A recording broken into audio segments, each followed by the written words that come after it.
This is Nathaniel Cogley. And this is Eric Morrow. Welcome to this week's edition of Cogley and Morrow on Politics. We're going to pass over our traditional opening on the show and go right to welcoming our guest today because we have a lot of questions and have him here today for his area of expertise. But we want to welcome to the studio Dr. James Hurley, the 16th president of Tarleton State. And we're welcoming him today not really to talk about Tarleton, which he does a lot of that in being out in the community and engaging of different groups and as well as promoting the work that the university is doing, not only here in Stephenville but across the state. But we have him on the show today because of his professional experience and background, both in terms of fiscal policy and in higher education.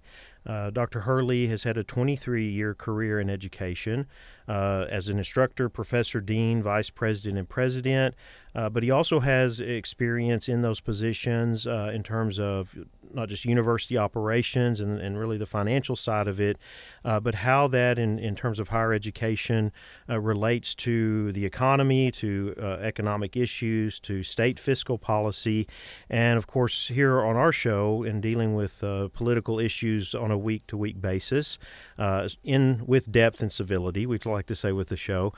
This is a very critical area. Both Nathaniel and I were discussing this before the show, and we recognize the challenges we have every semester in teaching fiscal policy because I don't know, Nathaniel, your experience, but my students, their eyes start to glaze over. You get into some areas of complexity that is very challenging for them to understand.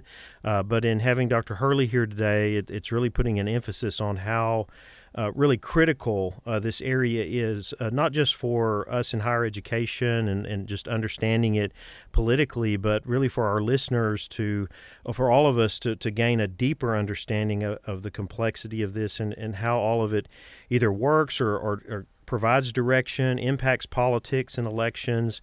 And so, Dr. Hurley, we want to welcome you to the show today, and we're glad to have you here with that level of expertise. Well, I don't know about the level of expertise, but I'm certainly happy to be here. And Happy New Year to both of you and the listeners. We're excited to kick off a new semester.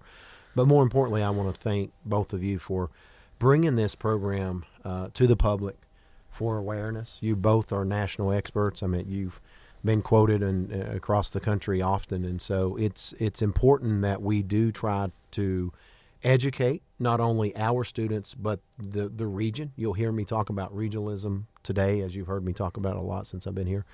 And so fiscal responsibility is really, really important, and the understanding thereof. Well, thank you. Nathaniel is going to start us off today with a question, and we just really want to let our listeners know how to really engage and think about this and know that if, especially some of these issues that we discuss from week to week, that going back and listening a second time, whether it's through SoundCloud or through podcasts, but that this is available. But this is one where we wanted to go a little bit in depth today, and so Nathaniel's going to start us off. Yeah, good. Thank you so much for coming, President Hurley. And one of the strengths of the current economy is this relatively low unemployment rate listed at 3.5%. And those are people actively looking for work that don't have it, and that's pretty low. You're naturally interested in employment rates. We want to see our students not only graduate, but enter a robust job market. I'm just wondering, what are some of the interesting trends and opportunities or concerns you see in the employment market right now? Yeah, I think that's a great question and a great segue to start this podcast. First of all, we are thankful in terms of higher ed that we have a robust economy where students are able to garner jobs. When the economy is really, really good, college enrollments and university enrollments are down, right? And so there's this kind of a balancing act that has to occur because our economy is really robust right now. Kids can leave high school, garner a certificate, a very short, maybe 6 to 12 month certificate where they can learn a skill, do a skill, and employ themselves at a very high level and sometimes make more money than a baccalaureate or even master's level employee could. And so I'm always mindful of those. The one trend that I've seen that concerns me is that I don't always focus on the job index, but I want to focus on the wage index as well. right? So many of our young people are able to garner and acquire jobs, but at what rate, right? What's the wage in which they're earning? And I think nationally, I mean, it's safe to say over the last 10 years that wage index has decreased. And so we are creating more jobs, but the jobs we're creating are at a lesser income. And so that's the one trend that concerns me just a bit. And I think a market reset, I know we're going to talk about that or at some point throughout the show, knowing your history, but we have to be very mindful about this wage index versus the job index. Employment index. On that, so the jobs report came out today. It was down a little bit. It's not anything to be that much alarmed about. Of course, then that wage index, as you mentioned, has continued to trend downward, and some of that is due to the types of jobs that are available. And so where we see significant growth, there are some areas like healthcare, transportation that touch on higher levels of expertise. There's a lot of jobs in certain industries that do not. And the ability for people with a college education to get into jobs that do offer some progressive possibilities with wage increase. That seems to be what's been affected right now. Right. And I'm wondering, when you're thinking about that, and we work with students or even others out there that are graduates and so on, but thinking about how do we really prepare them for that and the types of opportunities kind of in a market like that, because we're still trying to emphasize the value of an education, Right. But on the other hand, all these indicators, if they are in tune with that, say that, okay, it's kind of mixed right now. Right. And so I think both of you know, the audience may not know, one of the emphasis that I placed a high value coming into the new presidency here was getting out and learning people in place. And I started by visiting our ISDs,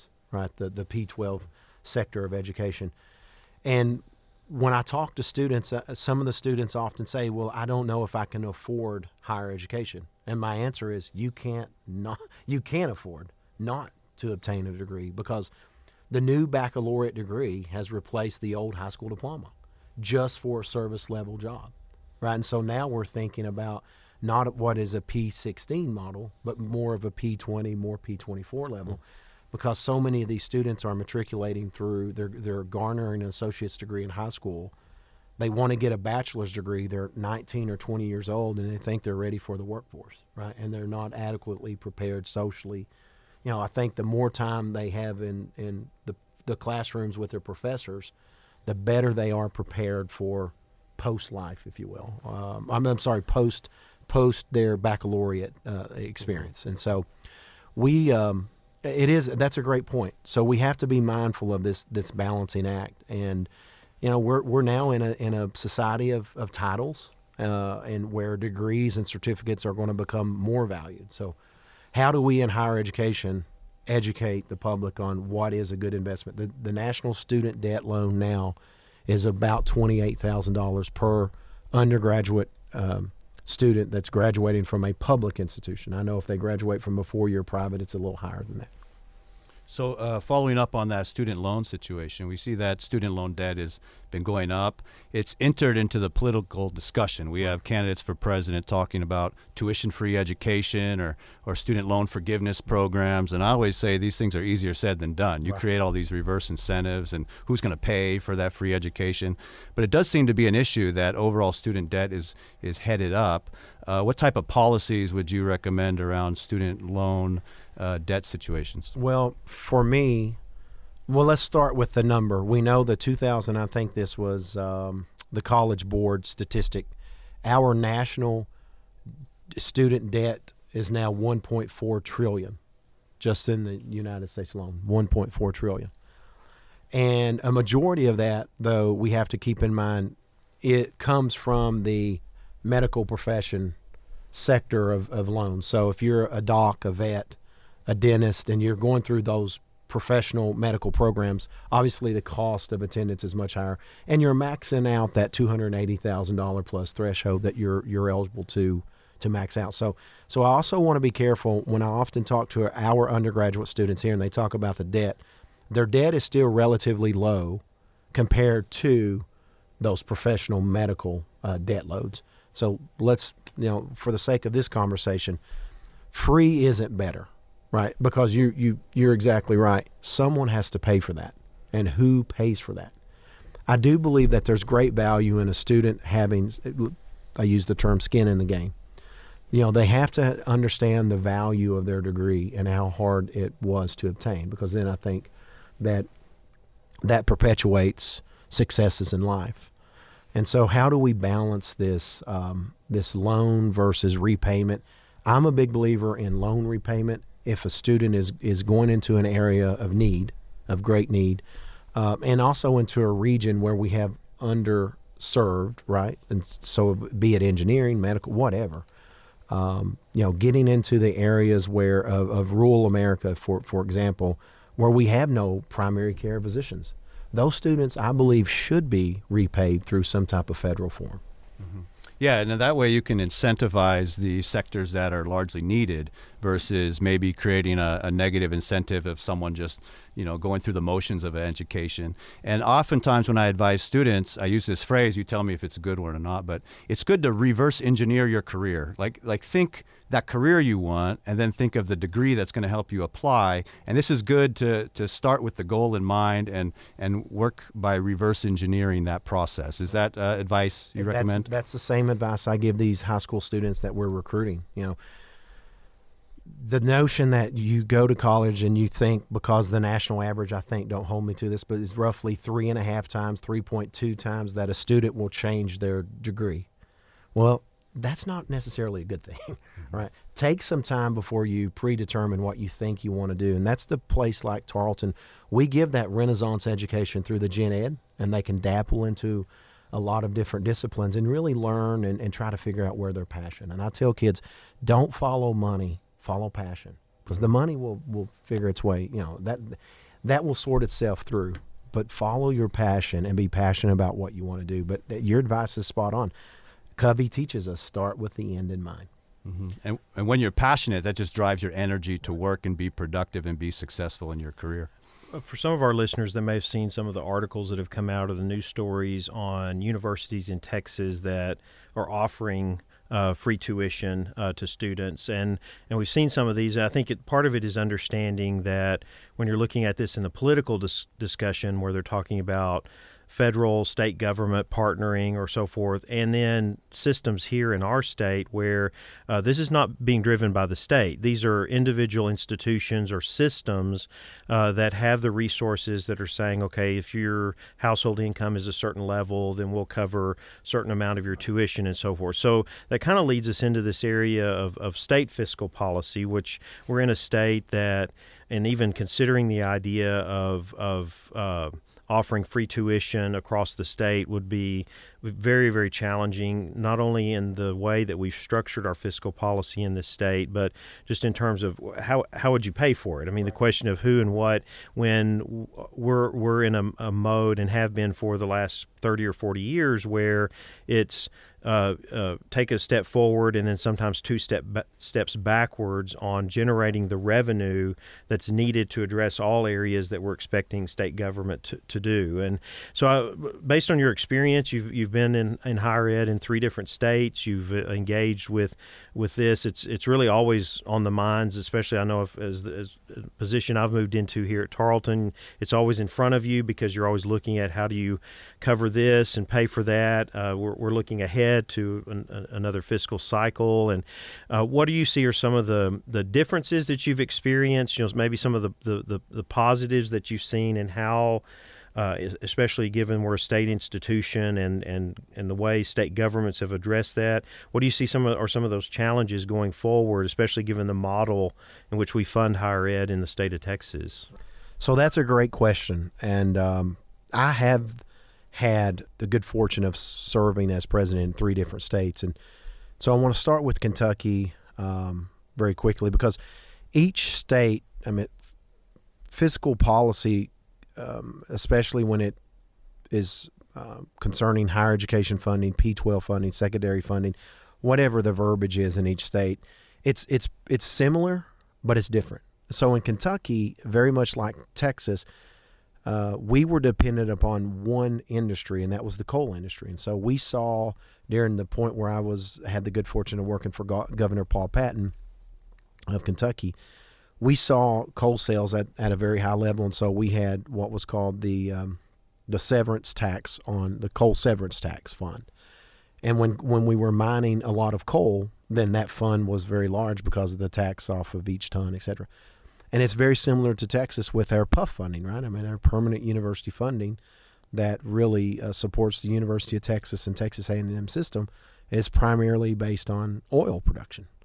And so it is very similar. And I don't know that every state isn't very similar. I mean, you think about North Dakota and what's happened in that state and South Dakota, those two states in particular over the last few years with the natural gas boom. And so their funding levels for higher education really spiked there for about 3 to 4 years, and now they're having to do more with less because of the price of natural gas. So I kind of watch these trends nationally. I think what each policymaker has to consider in a place like Texas, we're so large, we have large districts, we have small ISDs.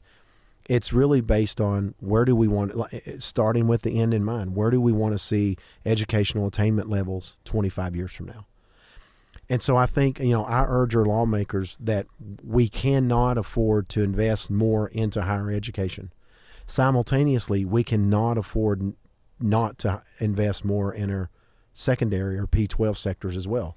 Because if we don't produce, if the P-12s are struggling with finances to produce a product for us, then we're having to do a lot of reteaching, right, here. And then that's wasting taxpayers' money because students are having to take, intermediate classes or preparatory classes just to get ready for a college curriculum. So it's really hand in hand. And so it's the chicken or the egg. Which one do we fund more? Well, I think we have to fund both equally as much because they both are so critical to the future of our economy, not just in Texas, but in the country. And we're blessed here in Texas, very much like Tennessee. Tennessee's a right-to-work state. We didn't have to deal with tort reform, all the same things that Texas has going for it. It's very business-friendly. Our funding levels in Tennessee were at a very high level, and we provided free community college for every high school graduate because our governor believed in funding education. So it really comes down to the person and the group of legislators. Well, one of the things that's related to that we've covered on this show is we have a very challenging revenue system here in the state. And so my focus on this, especially in Texas government classes and so forth, goes back to constitutional reform, which is not anywhere on anybody's radar at this point. When we go back, it was attempted in the 70s, and that was a time of looking at how do we set the state up for the future. And so our reliance on sales tax, our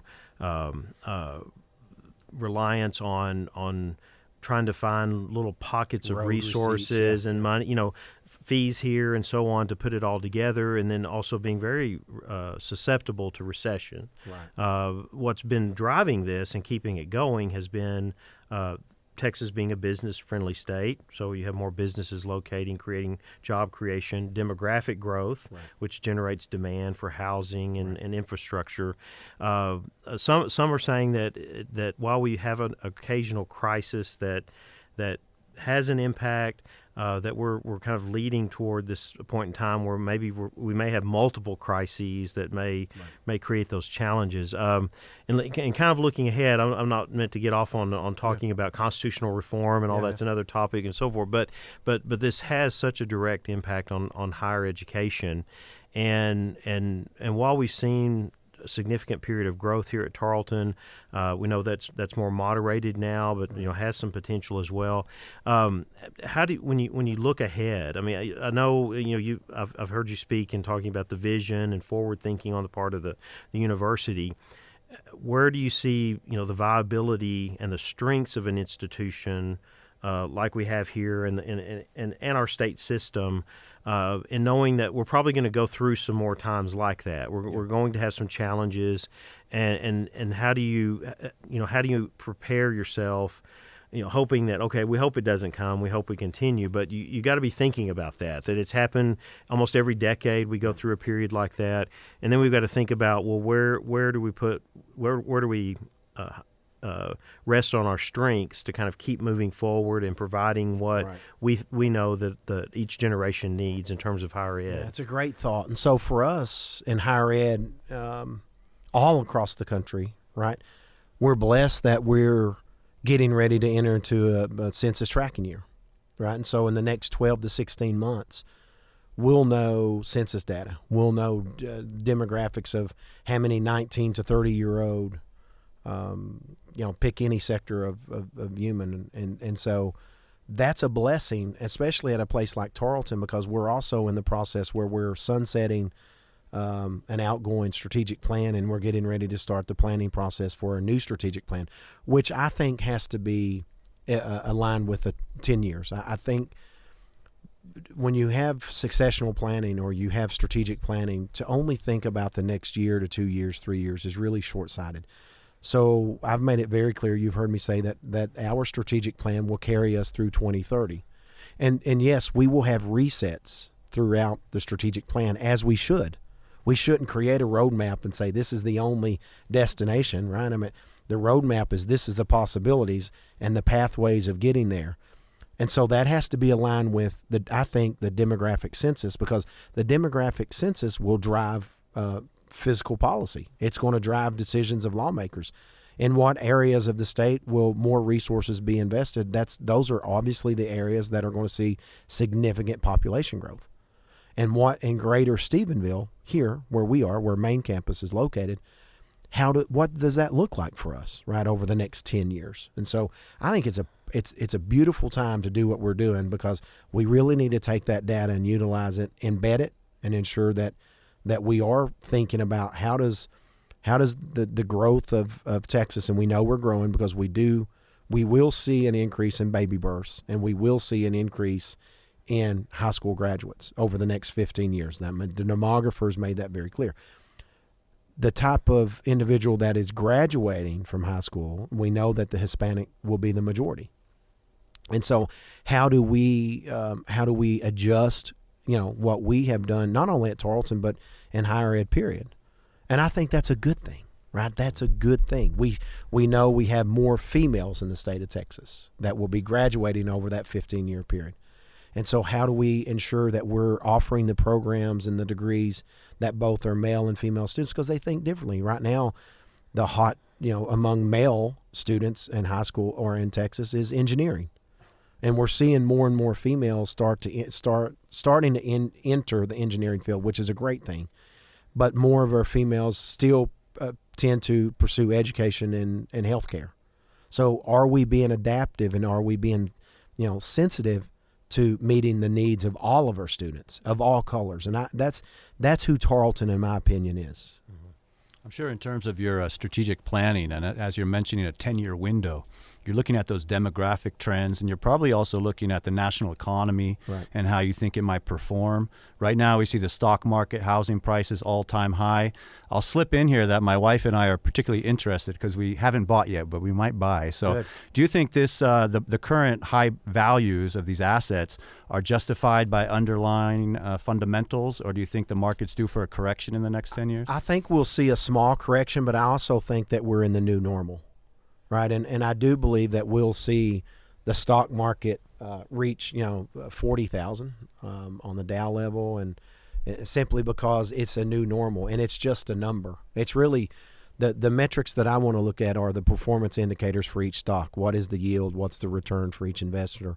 Because I think the number, unfortunately, has become a political number in which we fabricate, and we all know that liars never figure, but figures never lie, but liars always figure. And so we can make those numbers look as we want. I do think we'll see a slight correction. I hope and I pray that we don't see another recession, but I do think we're going to see recession-like trends. But I think the stock market, because of tax structures, et cetera, I mean, if there are tax implications into cashing out now that are above 18%. So do you leave it in do you take it out and have to pay such a high rate, to quote unquote cash in? And so, I do think there's going to be a slight correction, but I think the new normal is we're going to see these numbers continue to increase, and I think we have to be very cautious of that. In terms of housing, I do think you're going to see a leveling off, but as long as interest rates are below 4 and 5%, and it makes buying a condo or a home or whatever affordable and a pretty good bet over the next 30, 40 years. Mm-hmm. So looking at that kind of information and just analyzing it, and then kind of moving back, putting our education hats on, I can say that I'm not an expert in fiscal policy. There are areas I get off in at times that I struggle with, but we do have listeners, and we also we engage with students. But right. From your experience, what when you're looking at national trends like that, data points, things to follow, what do you recommend to kind of the regular person out there that's just they hear this and they hear that. We know how much economic trends influence voting. They influence perceptions about politicians and political parties. What are the things you would direct people to say, hey, these are things you should learn more about, or you right. should be engaged in it more in depth to really have some substance that informs right. what you're thinking about economic issues? Well, because we live now in a time where so many of my mom and dad, right, the baby boom generation, they are retiring at a much higher clip than predicted. And part of that is because of their retirement funds, the 401ks, et cetera, are outperforming expectations 20 years ago when they established these funds. And that's a good thing, right? And so I would tell the common investor not to panic and don't look at your investment portfolio on a daily basis because of the ebb and flow. If you look at the Dow, the NASDAQ, any indication, the S&P, any of those indicators, they have still outperformed like 300% just in the last 10 years. and so so really be patient. I do believe in successional in planning, right? I mean, we now see so many of our baby boom generation folks that are retiring, and then they spend a year out of work. My dad, for example, and then he went back and kind of started a small business because he didn't know anything else. And so I call that successional planning. Think about what you want to live comfortably on in the retirement that you've been building for this job that you've worked for 20 or 30 years.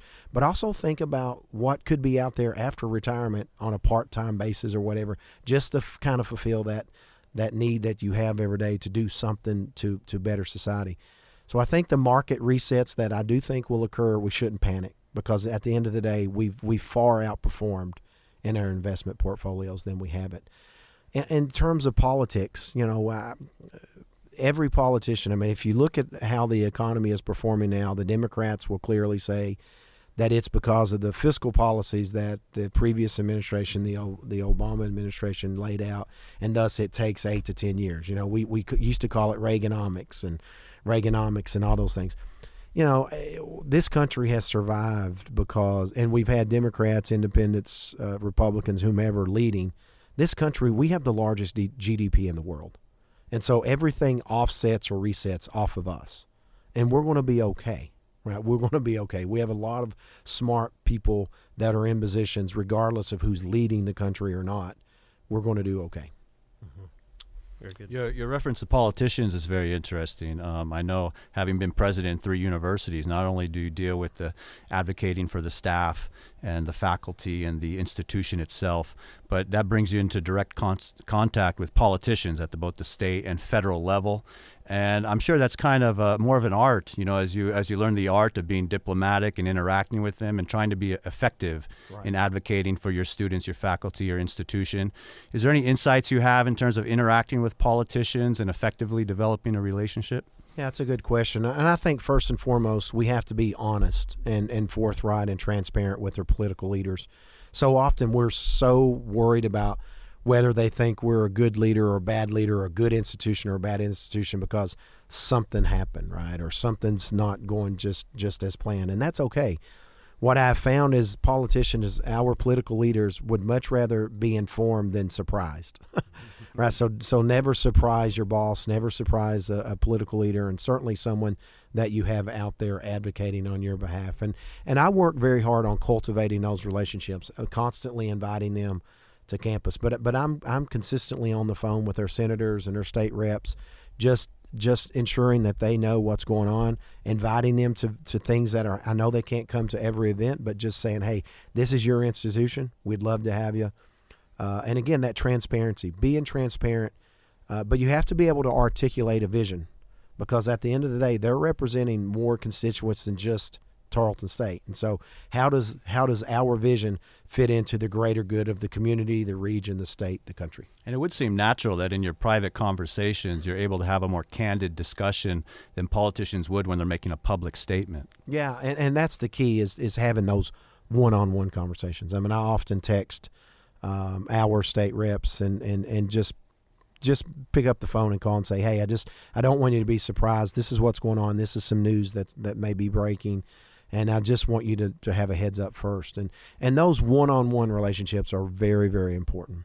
Shutting the door, sitting down and saying, here's truly what we need. Now I'm going to ask for this. These are our wants, but these are truly our needs. And I think as a society, we have to be very cautious in being able to delineate the difference between needs and wants. As a dean, your dean will advocate his and his staff, their needs and their wants. And sometimes we can't afford the wants, but we need to find a way to fulfill the needs. I think there's a Rolling Stones song by that. Well, I know our listeners will have appreciated this, and we certainly have, to have you on today to just engage in some of these issues, because as we know in higher ed, as we said at the beginning, they hit very close to home when you're talking about fiscal policy and taking care of the needs of students in an institution like this. That I've been here 12 years, and it's just been a dramatic change for this institution, and on a path that we just continue to see more and more students benefit from that.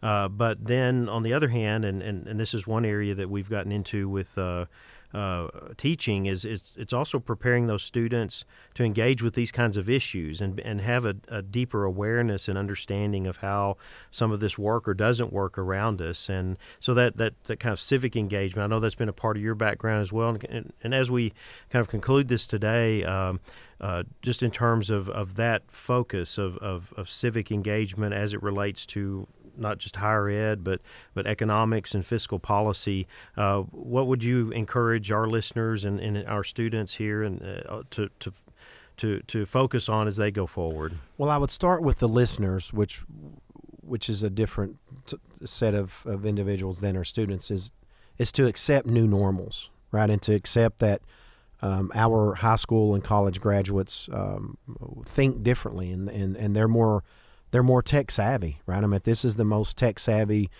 group of students that we will ever educate, and so we have to be mindful that the new normals will continue to exist and persist because of technology. Technology will change so much in the next 10 years. And so that drives different conversations. And so I would encourage listeners to be okay with that and embrace it. For our students, I would say that it's very important to have that, you heard me use the term, that Renaissance thought. And that's what I love about a COFA, right? I mean, we're teaching students to have thought in various topics in various areas and question everything. Now, questioning everything, you do it in a civil manner, right?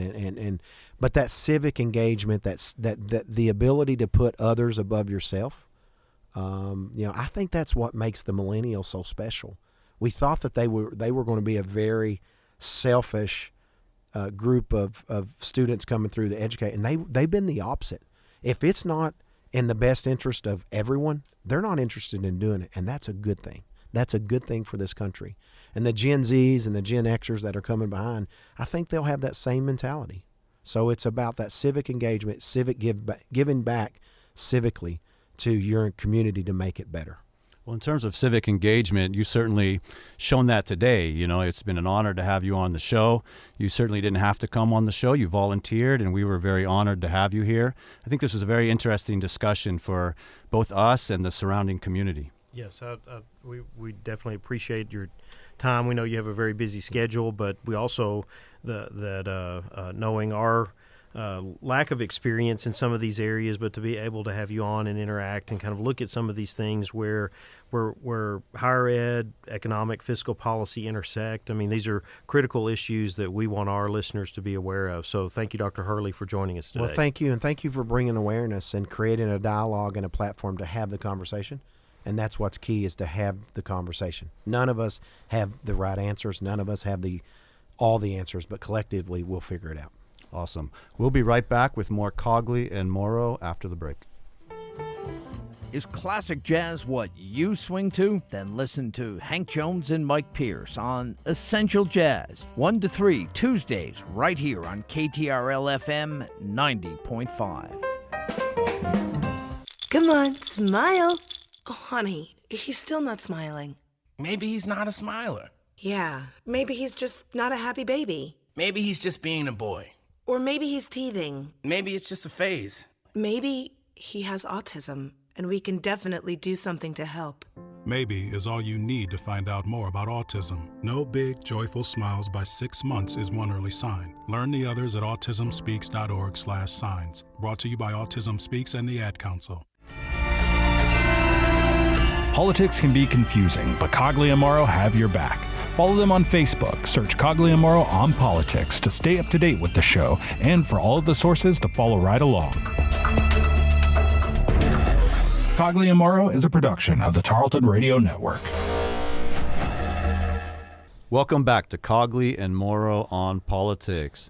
Eric, on last week's show, the situation in Iraq with the droning on the Iranian general Qasem Soleimani, and also leader of Iraqi militia Abu Mahdi al-Mohandis, was still unfolding. And we were just trying to get our heads around this exchange.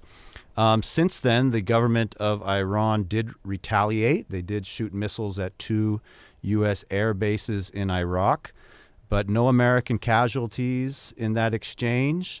And President Trump came out in a statement to kind of declare victory in the exchange and to de-escalate. Taylor, can we play clip 1?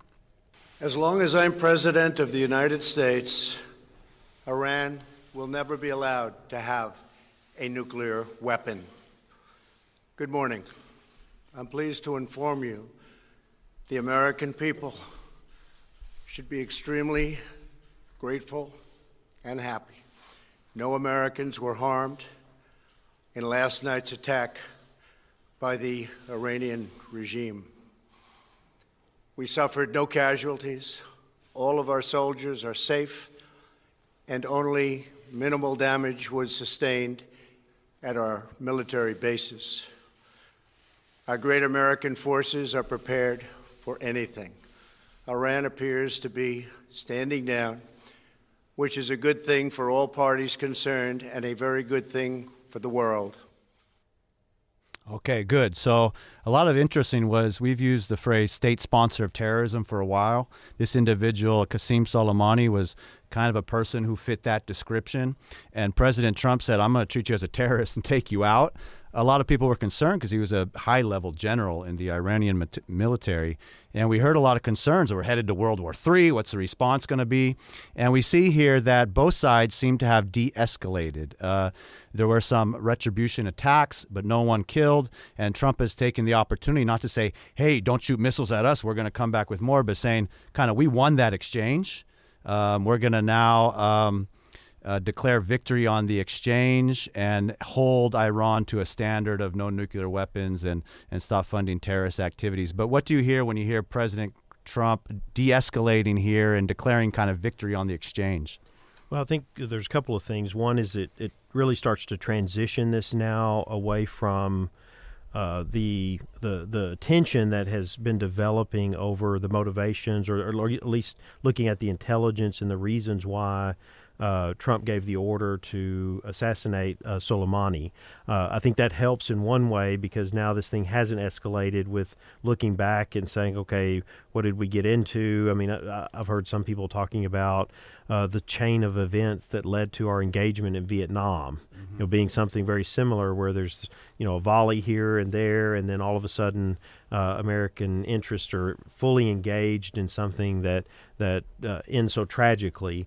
So I think that's one part of it. I think on the other side of it, it is an attempt on his part and the part of his administration to de-escalate this and not move in a direction with the rhetoric or any kind of further response.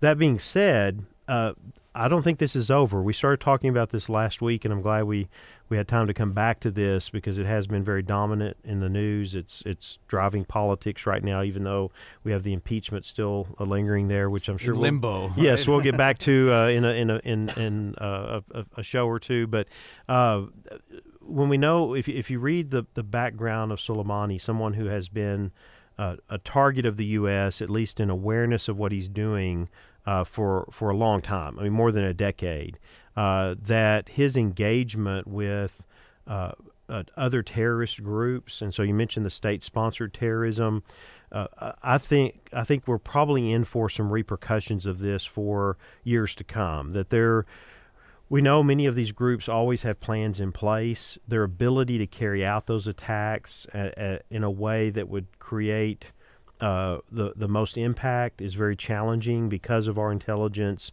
because of our where we position our military and our CIA operations and so forth. So we have to realize and look back since 9/11 to think of the level of security that we have had, especially here in the continental U.S. But when we look at it across the world, the work that these people have been doing to track and to try to thwart attacks against Americans, against American interests.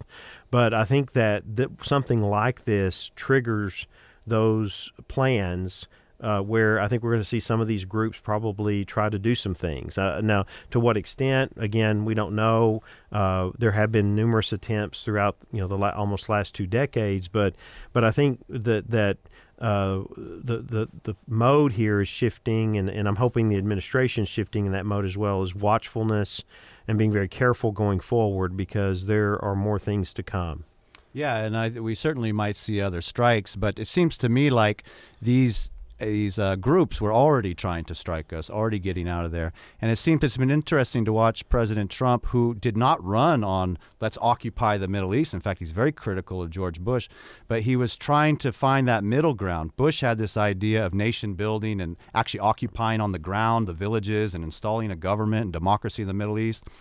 President Obama withdrew from Iraq, yielded territory, and had to reintroduce some lower-level troops. And it's been interesting to see President Trump try to come down in the middle and protect strategic assets, make strategic strikes, but without this full-level engagement that we've seen in previous administrations. Well, it puts us back in the middle of this ongoing debate since the 1970s, where the War Powers Act comes from, and now that's in the center of attention again, with really the analysis of what an administration is doing and the ability of Congress to understand that, to kind of hold it in check. And so I think one of the challenges for members of Congress, and I would say this is on both sides of the aisle, as we kind of move into discussing this a little bit, is that we have an administration that has not necessarily been as has communicated well its direction in foreign policy. I mean, there's been a number of things that have been very strong initiatives that certainly have support and have had in the Republican Party in the past, but some of this has appeared very haphazard, or the fact that we've had so much rotation in the national security team and the consistency there. So all of a sudden now you have these questions about the intelligence behind and the reasons for assassinating Soleimani at this time. And so one of the things that we've seen develop this past week is when the administration gave the briefing to members of Congress of which in that briefing were Senators Rand Paul and Mike Lee, both Republicans. Democrats, yes, we could say, yes, they're going to come out of the meeting saying, well, we don't agree with what the administration, why they support the attack the way they do. But here you have two senators, two very different ones. Rand Paul, who is very strict ideologically and holds to that non-interventionist position most of the time.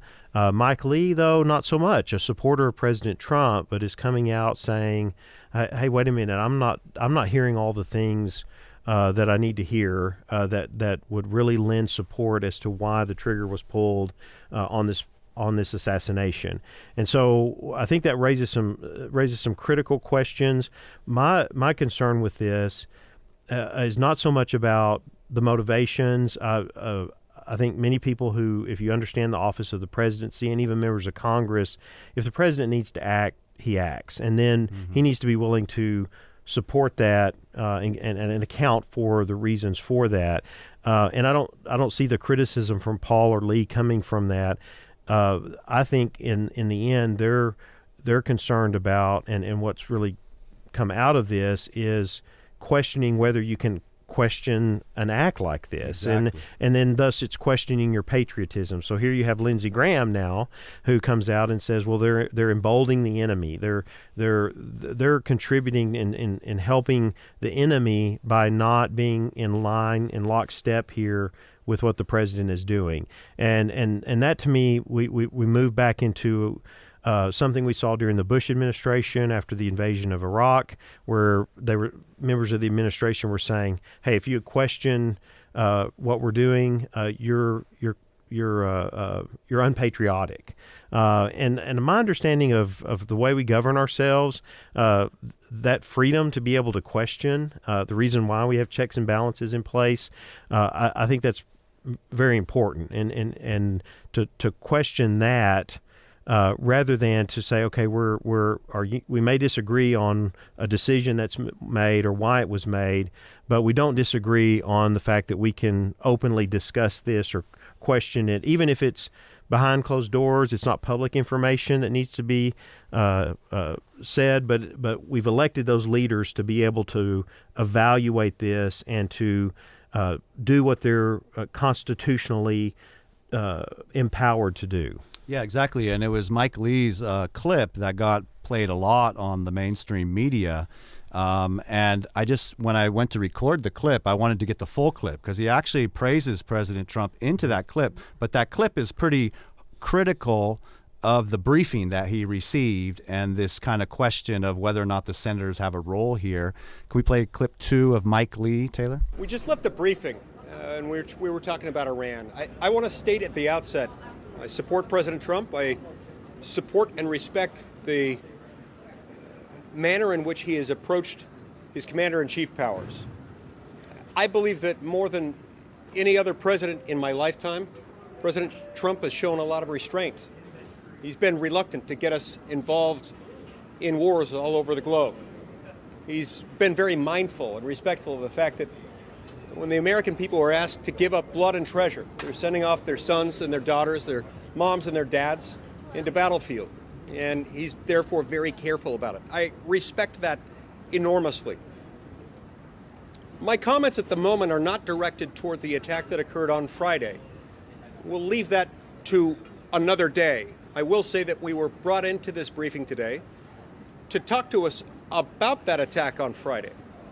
I had hoped and expected to receive more information outlining the legal, factual, and moral justification for the attack. I was left somewhat unsatisfied on that front. The briefing lasted only 75 minutes, whereupon our briefers left. This, however, is not the biggest problem I have with the briefing, which I would add was probably the worst briefing I've seen, at least on a military issue, in the 9 years I've served in the United States Senate. What I found so distressing about that briefing was that one of the messages we received from the briefers was, do not debate, do not discuss the issue of the appropriateness of further military intervention against Iran. And that if you do, you'll be emboldening Iran. The implication being that we would somehow be making America less safe by having a debate or a discussion about the appropriateness of further military involvement against the government of Iran. Now, I find this insulting and demeaning, not personally, but to the office that each of the 100 senators in this building happens to hold.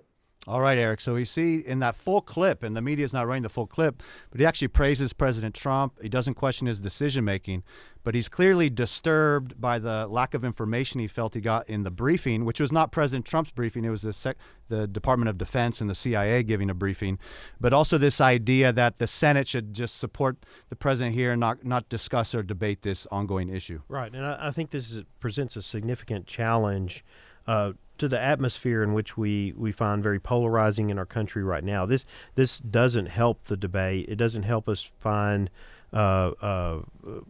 whether we find consensus or not on some of these issues, it doesn't help to kind of ratchet that down. It pushes everybody back into their corners and saying, oh, you're with the enemy. And that language and rhetoric doesn't recognize that our unity is really in these principles by which we govern ourselves that allows for the evaluation, the discussion, the questioning, the check on power that we know that has been very critical in maintaining our system of governance down through the several centuries, is that this is very dangerous territory. And to actually see senators kind of talking in this way, where you could say in the House, okay, you've got a lot more diversity, and you see people from both ends of ideological spectrums on different things that actually go after each other in a certain way. The Senate, while we've had occasions, in the history of the country where they've been a little more virulent in terms of their critique of each other, it's not been at this level. I would say this is kind of what the founders envisioned. They envisioned this institutional battle between the different branches, and less the parties, which they didn't envision at all. And we're kind of used to this partisan warfare, two teams. But actually the founders envisioned this institutional structure, checks and balances. Right. And I just don't see that this type of language and this approach to this, yes, letting the president, he's in the office, he's making those decisions, fine. The checks are in place to review that, to see where attention needs to be given, but to have the focus there, not on critiquing members of your own Congress, your fellow legislators, because they want to ask questions about what a branch of government is doing. Great, and we're now out of time. Next week's episode will have the mayor of Stephenville on the air, so we're very excited about that. We'll be here next week with more Cogley and Morrow on politics. Please like us on Facebook, listen to previous episodes on SoundCloud, and all the podcasting formats. Another week done, Eric, and we'll see you in the studio next week.